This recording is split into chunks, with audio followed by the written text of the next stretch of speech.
Ceci est un livre audio autogénéré par Google. Les Émirats du Golfe au défi de l'ouverture. Le Koweït, le Bahreïn, le Qatar et les Émirats arabes unis.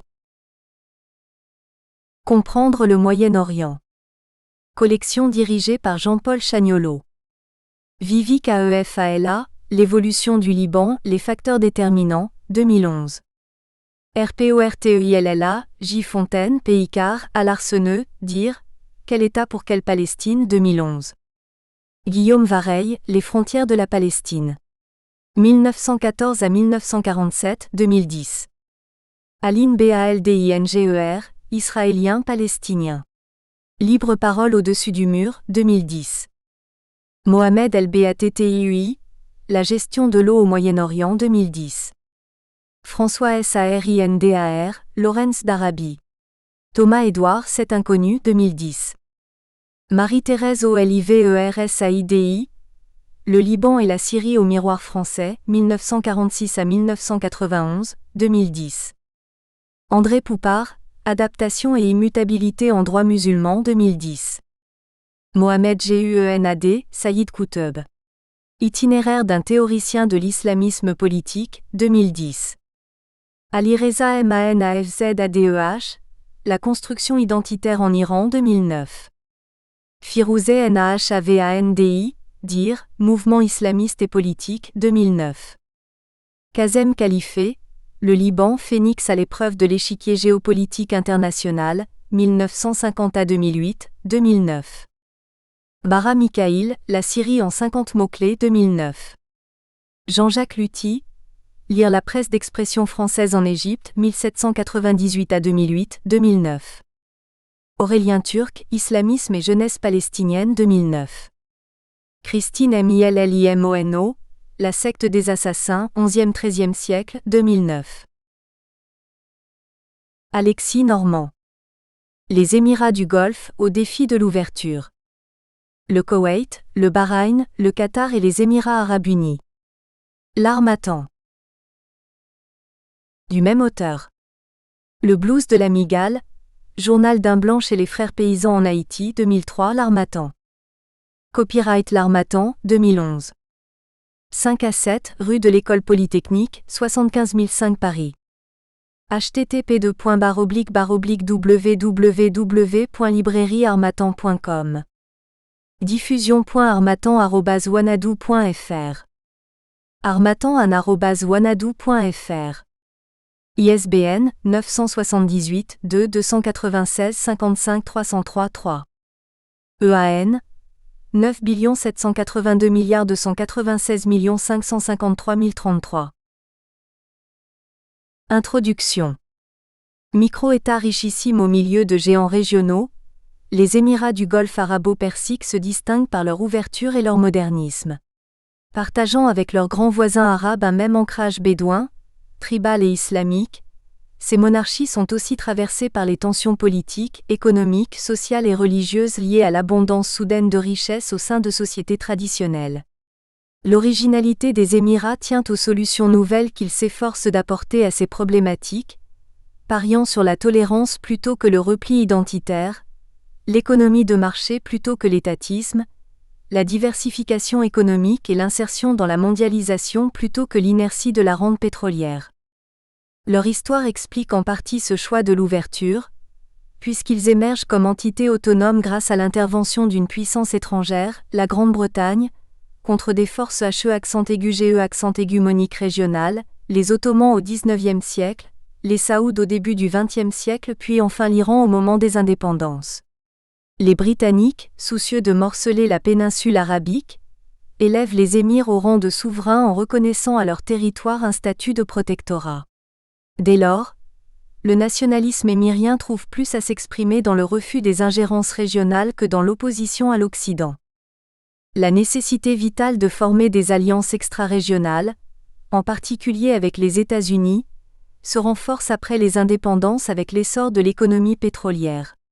Îlots de richesse extraordinaire dans une région peu développée, les Émirats ne peuvent survivre sans appui extérieur.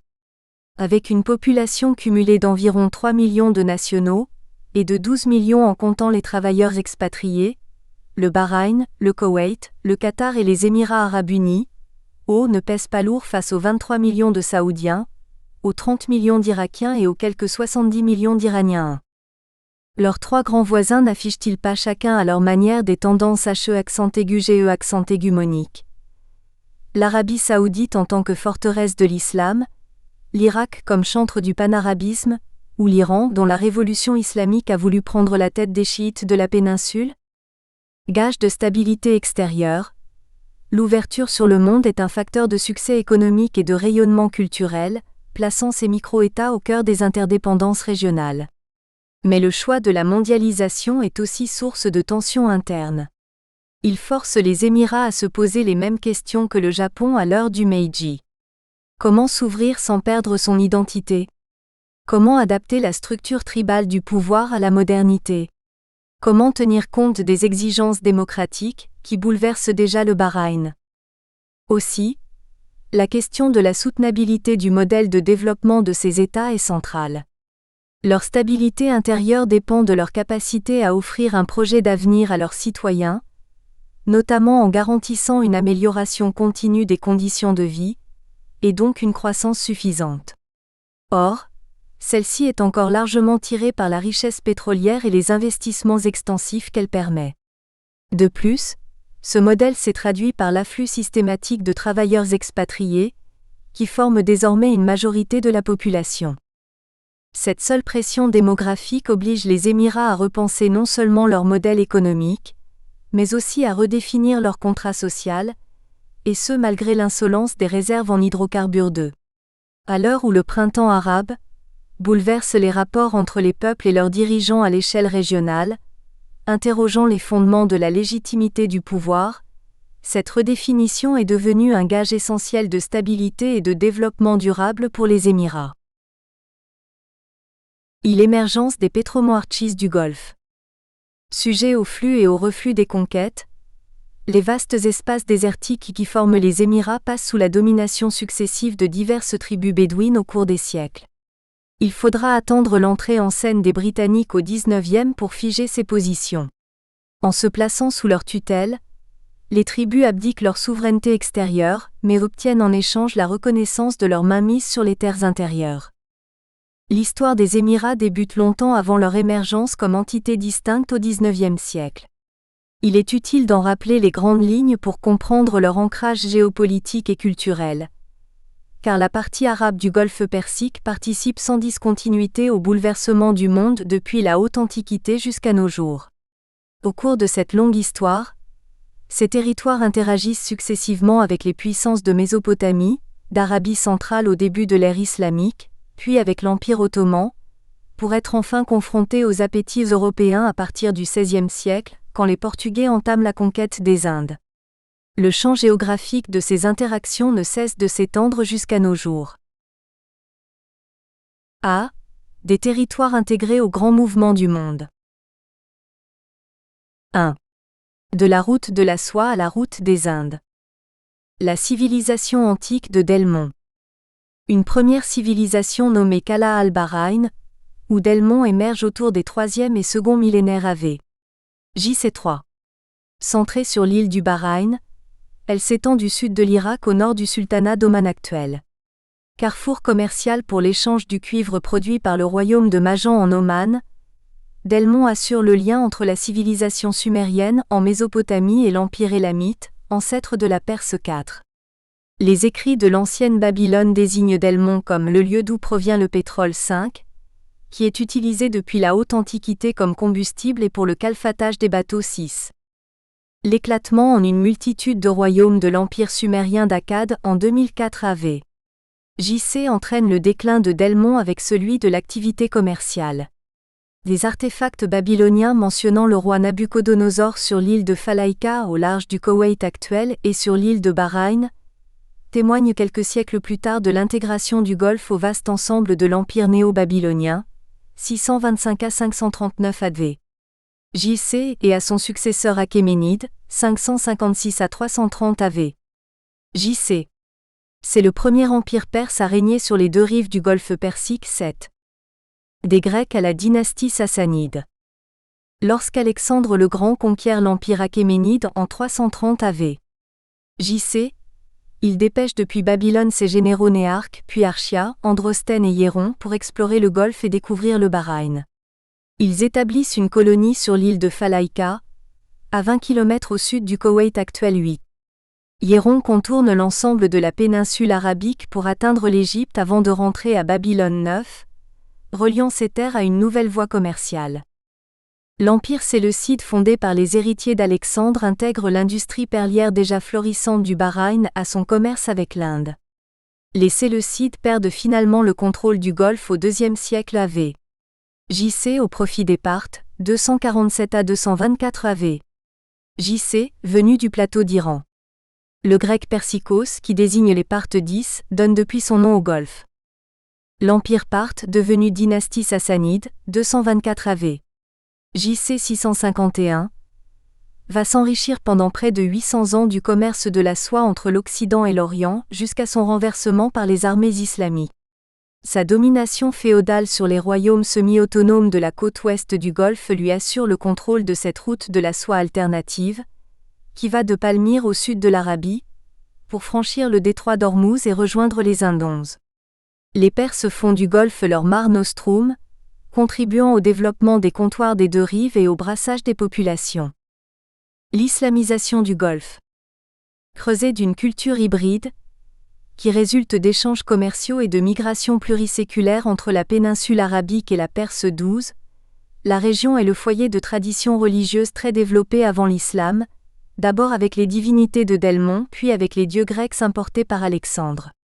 Le judaïsme et le zoroastrisme sont activement pratiqués pendant la période sassanide.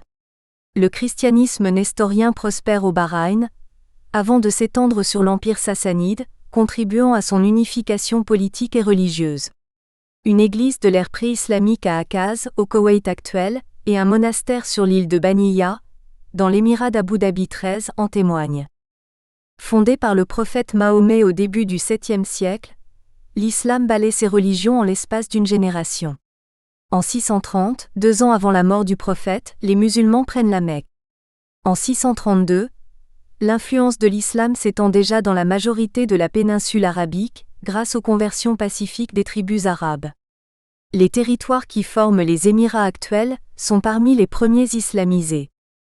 Les successeurs du prophète, Omar, de 634 à 644 et Othman de 644 à 65 614, portent les conquêtes de l'islam au-delà de la péninsule, en Syrie-Palestine, puis en Irak, profitant de l'épuisement mutuel de l'Empire romain de Byzance, à l'ouest, et de l'Empire sassanide, à L'.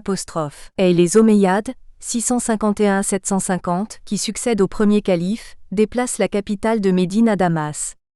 Chassé par les Abbassides, 750-1258, Bagdad devient la nouvelle capitale du monde musulman en 762, à la tête d'un empire couvrant la majeure partie de l'Empire de Byzance et la totalité de l'Empire sassanide, régnant sur les terres qui deviendront 12 siècles plus tard les Émirats. La côte arabe du Golfe est pleinement intégrée à ces mouvements, comme en témoigne le ralliement précoce de la dynastie arabe des Manadira au Bahreïn et au Qatar, avec la conversion de leur roi Al-Mundir al-Timimi. Son royaume fournit des navires pour la constitution d'une première flotte islamique. Les fouilles de Murwab au Qatar 15 montrent l'étroitesse des liens avec Bassora, port majeur du califat abbasside. De même, au 7e siècle, le guerrier poète Ibn al-Fouya, né au Qatar, devient un des dirigeants des Kharidjites, ceux qui sortent du lot, mouvement dissident et dogmatique qui soutient le 4e calife Ali avant de le rejeter parce qu'il s'écarte du dogme coranique 16. Le guerrier combat les Omeyyades pendant 20 ans, avant de mourir au cours d'un raid mené en Perse. Le mouvement survivra sous la forme modérée de l'ibadisme, pratiqué par la majorité des Omanais 17. La naissance d'une civilisation arabe. Les legs de ces empires sont durables et profonds, puisqu'ils créent, selon Jean-Paul Roux, la culture musulmane et lui donnent une impulsion qui lui permet de survivre à tous les échecs politiques, de durer jusqu'au seuil des temps modernes et porte au zénith la réputation des Arabes 18. Ainsi sont posées durant la période abbasside les bases du droit de l'islam. Le Coran, les traditions du prophète ou hadiths, l'analogie ou qiyas et les lois adoptées par l'unanimité des docteurs ou IDJMA. Ces conquêtes jouent un rôle fondateur dans la formation d'une identité commune, linguistique, religieuse et culturelle. Les Émiriens, restés proches par la géographie des lieux saints et des centres du pouvoir islamique, issus de vagues migratoires depuis le Yémen et Oman 19, en sont les héritiers en ligne directe. Les familles régnantes de Sharia et de Ra al-Khéma datent même leur implantation régionale du califat abbasside 20. Ces chefs portent le titre d'émir, octroyé aux gouverneurs des provinces depuis le califat abbasside. Arboré par le prophète, le titre dérivé du radical arabe, emir, ou amara, d'origine sémitique, signifie commandé. Les califes se font appeler Amir al-Mouminin, ou commandeur des croyants. La prononciation moderne du mot émir viendrait d'une déformation française, entrée dans la langue anglaise à partir de 159 521. Les soubresauts de la péninsule, des Fatimides jusqu'aux Ottomans, ou la marginalisation des Arabes. Le déclin de l'Empire abbasside s'amorce alors que son extension rend sa gestion toujours plus difficile. En Égypte et en Perse, il faut déléguer aux commandants locaux, qui prennent leur autonomie. Les Mamelouks, esclaves d'origine turque devenus gardes impériaux, sûrs de leur force, s'emparent du pouvoir. En 861, ils déposent le calife et instaurent la dictature militaire à Bagdad. En 867, ils prennent le contrôle de l'Égypte. L'empire est encore affaibli par les révoltes populaires et les schismes religieux des Ismaéliens ou des Karmates, qui ravagent la Syrie, la Palestine et la Mésopotamie entre 901 et 906. Ils établissent finalement une république oligarchique et communale au Bahreïn du Xe au XIe siècle 22, d'où ils lancent de nombreux raids, allant jusqu'à dérober la pierre noire de la Mecque. Transportée au Bahreïn, elle y reste jusqu'en 950. La domination turque sur l'empire est brisée en 969 par la nouvelle dynastie fatimide.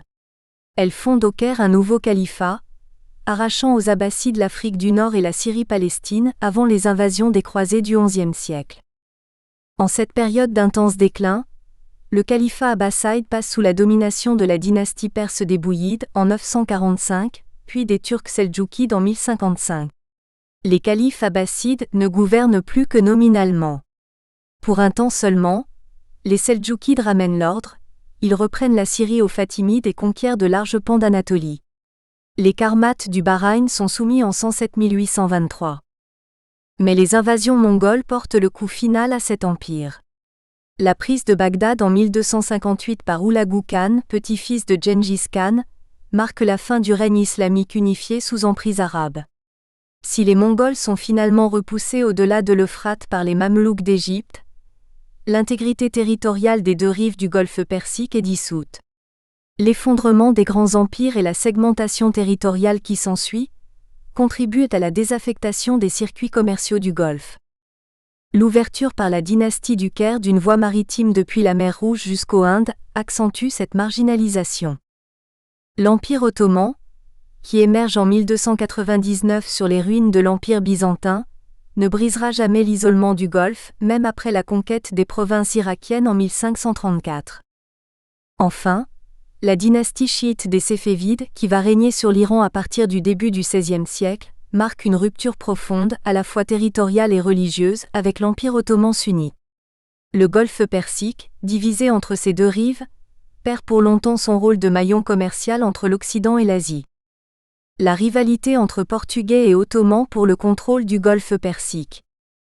La capture de Constantinople en 1453 par les Ottomans crée un nouvel obstacle au commerce européen avec l'Asie par la Méditerranée, le Levant et l'Arabie. Aussi, lorsqu'en 1498, le Portugais Vasco de Gama jette l'ancre en Inde, après avoir contourné l'Afrique, il permet à l'Europe de se passer du Moyen-Orient pour commercer avec l'Asie. La prééminence de la route de la soie s'achève. La route des Indes s'ouvre. Le golfe Persique, connu des Européens grâce au récit de Marco Polo au XIIIe siècle 24, retrouve un intérêt stratégique pour l'Occident mais seulement à la marge. En effet, les Portugais entendent sécuriser leur nouvelle voie commerciale vers les Indes. L'océan Indien est encore dominé par les Arabes, et le Golfe leur sert de base arrière. C'est pourquoi le général Alfonso d'Albuquerque part de Lisbonne en 1506 à la tête d'une flotte de guerre, pour mettre à sac le port de Sohar en Oman, puis Corfacan, à présent au EAU 25. Il prend le contrôle du détroit en s'emparant du royaume d'Ormuz en 1507. Mais les Portugais échouent à contrôler l'intérieur du golfe, assiégeant sans succès le Bahreïn en 1529 et 1581. Face aux avancées portugaises, l'Empire ottoman prend conscience que la nouvelle route des Indes lui fait perdre son rôle de pivot entre l'Occident et l'Orient.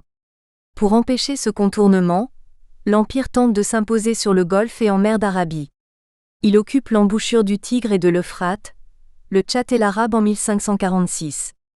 Ces terres sont intégrées à la province de Bassora, dont le sud forme le Koweït actuel. Mais les Ottomans ne parviennent pas à chasser les Portugais du Golfe. Leurs tentatives successives de prendre Ormuz se soldent chaque fois par des défaites navales cinglantes, en 1552, 1553 et 1554. Une trêve est finalement conclue jusqu'en 1622, qui a pour résultat de cantonner l'Empire dans son rôle de puissance continentale, et de condamner le Golfe à la marginalisation comme passage commercial. La domination portugaise sur la région va durer près d'un siècle.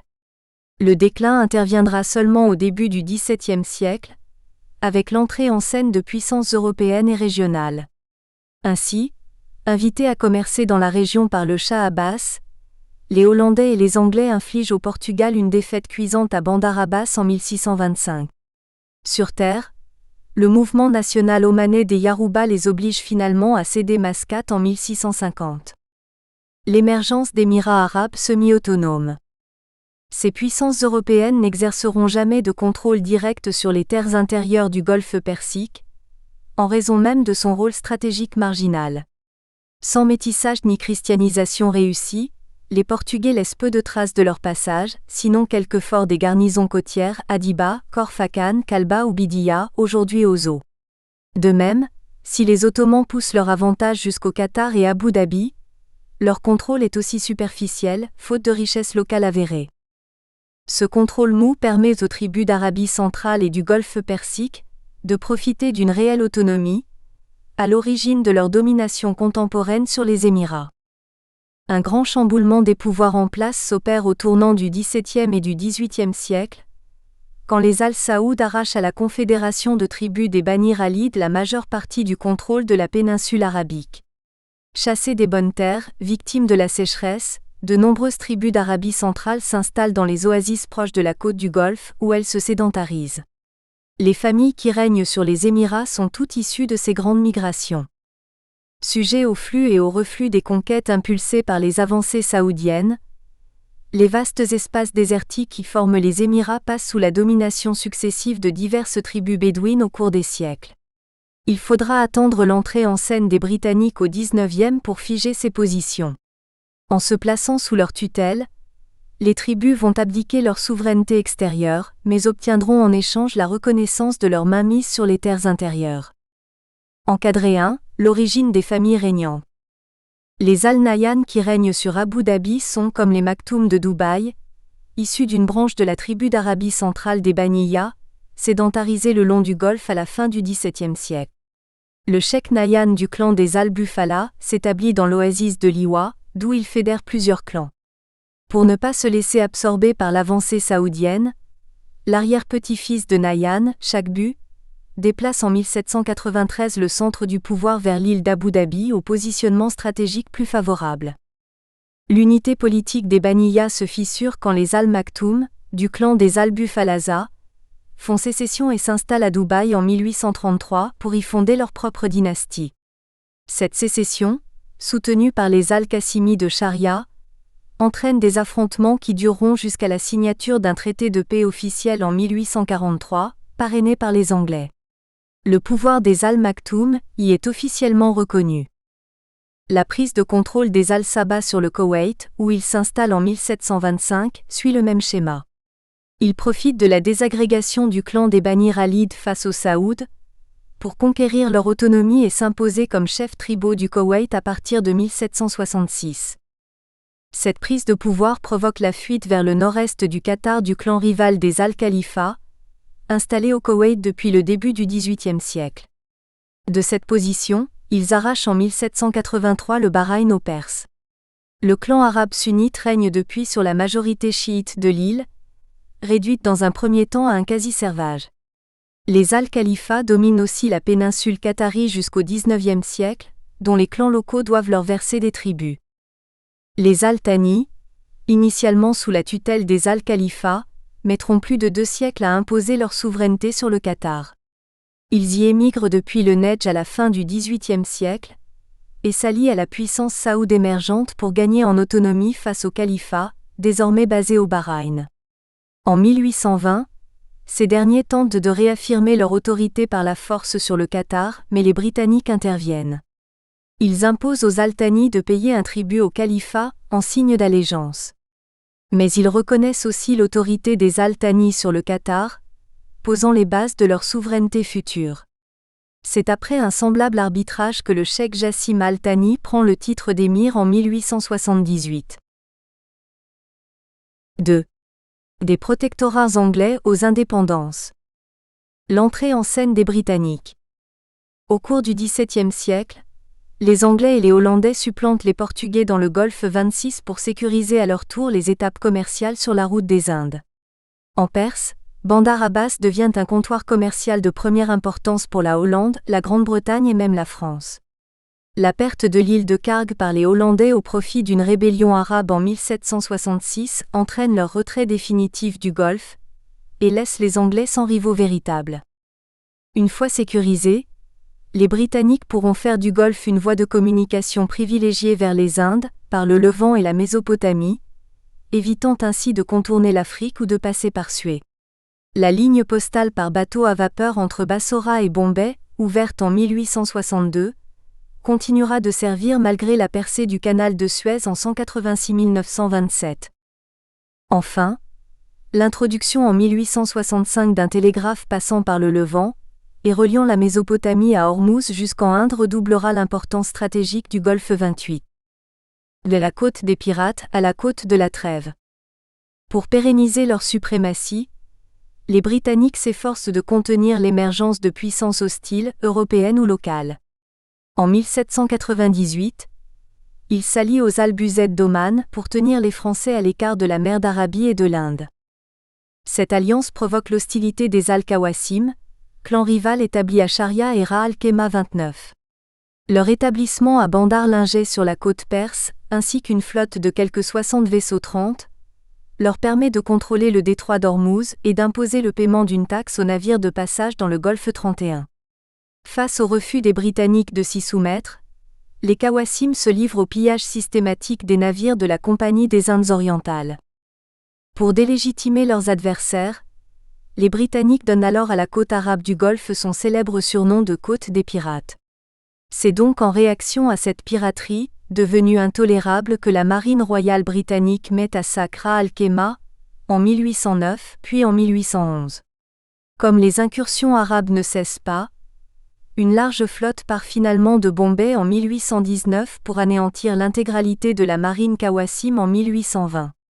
L'intervention permet la signature l'année même d'une trêve entre l'Empire britannique et l'ensemble des 9 émirats de la côte sud du Golfe 32. Une garnison anglaise est établie à Dubaï. Le traité ne suffit pas à pacifier la région, car les rivalités entre tribus persistent pour le contrôle de la traite des esclaves d'Afrique noire, organisée en amont par Oman. Les Anglais imposent une nouvelle trêve en 1835, puis abolissent officiellement l'esclavage en 1839. Celui-ci perdurera clandestinement jusqu'au début du XXe siècle, jusqu'à ce que la puissance coloniale pénètre les terres intérieures. Renforçant leur présence, les Britanniques imposent finalement une trêve perpétuelle à l'ensemble des Émirats du Sud, ainsi qu'au Bahreïn et au Qatar en 1853. La partie arabe du Golfe est rebaptisée Côte de la Trêve. Les Émirats renoncent à la guerre maritime en échange de la protection des Britanniques, qui se voient reconnaître le pouvoir d'arbitrer entre les clans. Ils useront de cette prérogative, par exemple, entre 1867 et 1868 pour mettre fin aux raids entre les Al-Khalifa du Bahreïn, qui revendiquent leur autorité sur le Qatar, et les Al-Thani de Doha. Ce faisant, ils imposent un nouveau membre des Al-Khalifa au Bahreïn, et forcent les Al-Thani à payer un tribut au Bahreïn 33. La mainmise britannique se renforce à la fin du XIXe siècle pour contenir les avancées des Ottomans au sud du Golfe. Ces derniers occupent Al-Azza en 1871, et revendique le Qatar, le Bahreïn et les États de la côte de la Trêve comme partie intégrante du Nejdh, sous leur contrôle théorique en Arabie centrale. Le major Talbot, résident politique, entreprend une tournée du Golfe pour confirmer l'allégeance des Cheikhs. Celle-ci aboutit à la signature d'une série de traités entre 1880 et 1892. Il confère aux Britanniques le contrôle absolu sur la politique étrangère des Émirats. Ces traités stipulent qu'aucun émirat ne pourra plus entrer en négociation avec des puissances étrangères, notamment la puissance ottomane, sans l'assentiment préalable des Britanniques. Au final, si les Britanniques parviennent à s'imposer avec si peu de moyens, c'est parce que les émirs locaux trouvent un intérêt à une alliance qui sert de repoussoir contre des ennemis plus intimes, ottomans, perses ou saoudiens. Le cas du Bahreïn en offre une belle illustration. L'île est d'abord saisie à la Perse par la tribu sunnite des Al-Khalifa, en 1783. En cédant officiellement aux Britanniques le contrôle de leur politique étrangère en 1820, ils obtiennent une protection durable contre la Perse. Celle-ci dénonce le morcellement artificiel du Golfe par la puissance coloniale. Entre deux empires, l'autonomie relative des Émirats. Avant la Première Guerre mondiale, l'Empire britannique ne cherche pas à contrôler les territoires intérieurs des Émirats, pourvu que les familles régnantes relaient leurs intérêts sur les ports commerciaux du Golfe.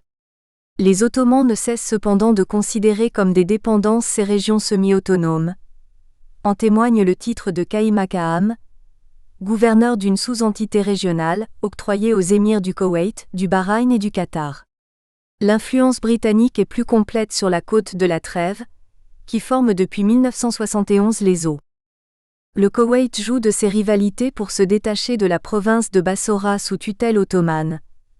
En 1897, le cheikh Moubarak al-Sabah fait appel à la protection de la marine britannique contre une tentative de reprise en main ottomane.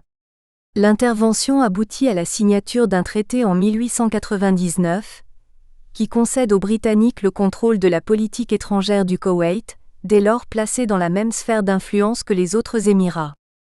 Moubarak, encore reconnu sous-gouverneur par les Ottomans, y gagne son autonomie.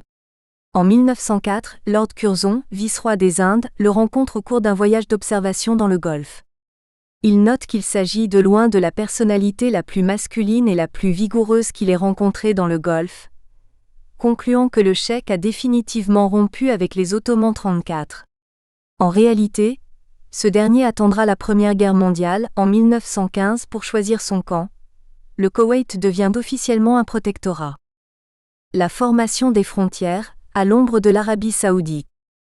Les frontières de ces protectorats varient au gré des allégeances tribales et restent assez floues jusqu'aux années 20. En effet, les Britanniques n'introduisent pas d'administration formelle, laissant les affaires intérieures à la discrétion des cheikhs. Plusieurs facteurs vont pousser à une délimitation plus précise: l'effondrement de l'Empire ottoman après la Première Guerre mondiale, les conquêtes concomitantes d'Ibn Saoud en Arabie centrale, le besoin d'assurer la sécurité intérieure des territoires et surtout la découverte du pétrole. L'effondrement de l'Empire ottoman entraîne la reconfiguration territoriale de la péninsule arabique. Acté par le traité de Sèvres en 1920, ce démembrement donne mandat aux Britanniques sur la Mésopotamie, qui devient l'Irak après le traité anglo-irakien de 1921 et celui de 1922. Le Koweït émerge comme entité distincte, sous la direction de la Grande-Bretagne. Mais rien n'est joué pour l'Émirat. Ibn Saoud multiplie les conquêtes sur les ruines fumantes de l'Empire, soumettant une à une les tribus arabes pour réunir les royaumes du Nejdh et du Hédiaz, à l'est et à l'ouest de la péninsule arabique. En 1920, le Koweït fait appel au soutien britannique pour se protéger de ces incursions qui débordent désormais en Mésopotamie. En échange, l'Émirat doit accepter que ses frontières soient tracées par la Grande-Bretagne. Il en résulte une cession importante de territoire au sud, désertique mais potentiellement riche en matières premières. Le Koweït obtient surtout la délimitation permanente de ses frontières avec l'Arabie saoudite et l'Irak, officialisée par le protocole du Caire du 2 décembre 1922. Le haut représentant britannique impose à Ibn Saoud et à l'émir al-Sabah la création d'une zone neutre entre les deux États. Au sud de la péninsule, la poursuite des conquêtes saoudiennes menace désormais le Bahreïn, le Qatar et la côte de la Trêve. Entre 1920 et 1925, Ibn Saoud conquiert la quasi-totalité de la péninsule aux dépens du clan d'Ibn Rachid et des Hachémites. Le traité de Djeddah, signé le 20 mai 1927 entre les Britanniques et Abdul Aziz ibn Saoud, stabilise enfin les frontières de l'Arabie. La souveraineté d'Abdul Aziz sur le royaume du Hédiaz et du Nejdj, rebaptisé Arabie saoudite, est reconnue. En échange, il s'engage à respecter l'intégrité territoriale des Émirats sous protectorat britannique. Les contours modernes des eaux, du Bahreïn et du Qatar sont nés.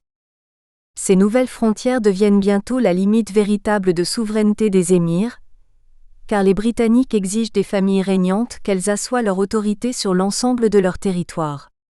En effet, l'Empire ouvre alors des voies aériennes du Golfe à l'Inde. Il faut désormais protéger les aérodromes construits pour des avions.